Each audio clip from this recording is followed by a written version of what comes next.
Rodneyse BIchotte represents the 42nd Assembly District in Brooklyn, which includes the neighborhoods of Flatbush and Midwood. Since her election in 2010 as district leader, she has used her position to facilitate and sponsor a number of community events in Flatbush, such as the First Voters Forum, which promoted fair elections, voters' rights, and voting demonstrations with the Board of Elections, annual senior luncheons, and Safe Streets initiatives. Please join me in welcoming Rodneyse BIchotte to our chambers. One of the most important issues that we fought for was the rent laws. We are going to continue to fight. I've been in the molasses, I've been in the trenches, getting arrested, being at the front line around this issue. Today I rise as a strong advocate of pro-choice in support of Bill 8135B, which is to have all types of contraceptive covered by insurance. This legislation adheres to a truly New York principle that access to health care is a right. And let me tell you something, I am going to fight to make sure that Planned Parenthood is fully funded, state, federal.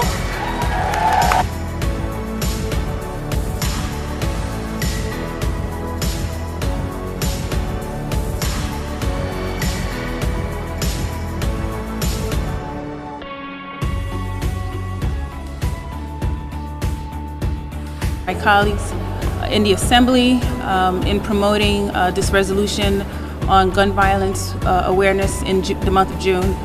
Every day I get a call, almost every day I get a call from my local precinct about a recent shooting in my district. And it's sad because we cannot afford our kids to be continuously killed on our streets. Our streets should be safe havens. What do we want? Justice. What do we want? Now. What do we want? Justice. What do we want? Now. What we want is equality for what's fought for here to be fought for there. This is about justice and human rights. You don't have to continue marching over and over just to get a little attention. The discrimination and the injustice in the Dominican Republic is not acceptable. No deportation, only liberation.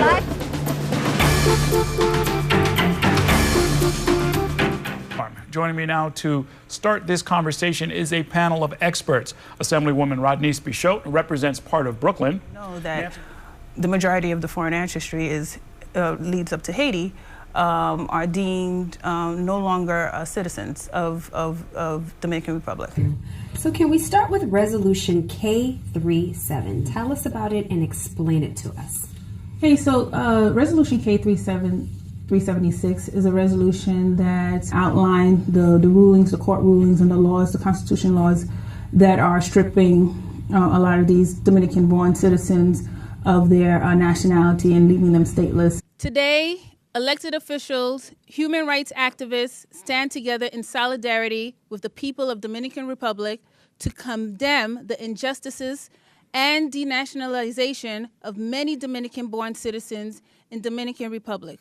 Mr. Speaker, for allowing me to make this statement regarding a tragedy that hit New York City over 2 months ago, a tragedy that was also felt internationally in places like Israel.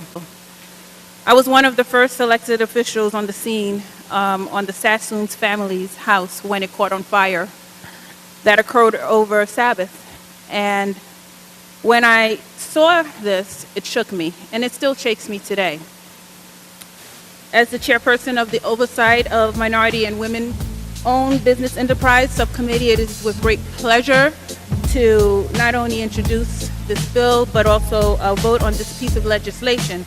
There's lots of issue in my community, again, addressing a community of where a large minority community, people of color, low to middle income. The question remains, why are these communities still not getting the service that they need? That's a problem. The Opportunity Program provides access, academic support, and financial aid to students who are typically lower income, academically challenged, but it gives them an opportunity to dream and have a promised future. Today, I'm happy to participate in voting for the DREAM Act, an opportunity to commit to our hard-working undocumented community of college-going immigrants. Focus on what we have. We need to focus on fully funding what is due to our public school education system so that our kids are treated with equity, with justice, and have their constitutional right to a quality education. This is pretty much simple and basic. You have 8,000 to 9,000 kids who have been deprived of their constitutional right to get a fair and just education. I hear criticisms around there aren't any checks and balances, we're setting a dangerous precedent. But the real key thing here is it's about socio and economic justice. What's dangerous is stripping a child's opportunity to excel. That's dangerous. What's dangerous is socio and economic injustice. What's dangerous is leaving a child behind. And the people of New York, the state of New York, have entrusted all of us to make sure that we fulfill a fiduciary responsibility that our kids are protected. Whether you're white, you're black, you're Jewish, you're Christian, no child should be left behind.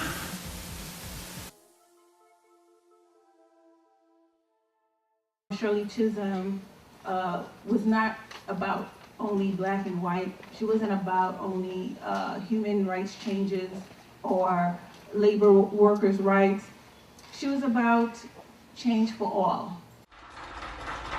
I am not the candidate of any political bosses or fat cats or special interests. I stand here now without endorsements from many big-name politicians or celebrities or any other kind of prop. I do not intend to offer to you the tired and glib cliches which for too long have been a accepted part of our political life.